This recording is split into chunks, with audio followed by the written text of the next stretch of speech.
10 күндік ғылымға апарар жол тақырыбын арқау етіп, жас ұрпақты білім мен ізденіске шақырады. Бұл жолда қазақ руханиятының темірқазығы Абай Құнанбайұлының даналық сөздері шамшырақ етіп алынған.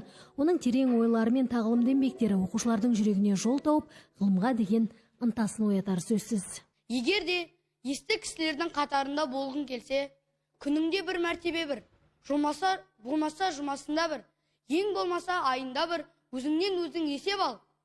Сол алдыңғы есеп алғаннан бері өміріңді қалай өткіздің екен?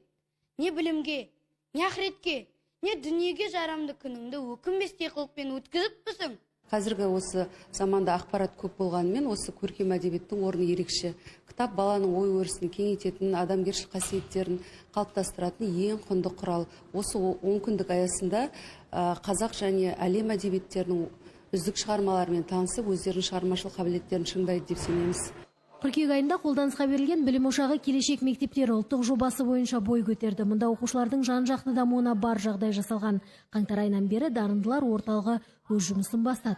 Оның аясында балалардың таным көкжиегін кеңейтіп, шығармашылыққа баулайтын ойна да ойла, Абай дана, Абай дара, 84 лайф студиясы және биохимиялық өлкетану педагогикалық зертханасы жобалары жүзеге асырылуда. Кез келген жаңалық кішкентай қадамнан басталады. Осыған орай келешек дарындылар орталығы дарынды оқушылардың басын қосатын жер болып табылады. Ғылым бұл формула емес, бұл ойлау тәсілі. Осындай дарынды оқушыларды қоғамға танытып, әрбір ұстаздың міндеті деп есептеймін.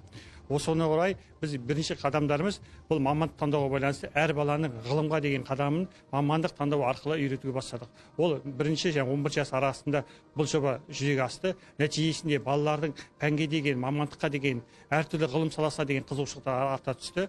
Бұл кітап пен білімді, руханият пен ғылымды тоғыстырған маңызды бастама шара барысында Қожа Ахмет Яссауидің рухани мұрасы атты көрме таныстырылып, ғалымдармен ашық дәріс ұйымдастырылды.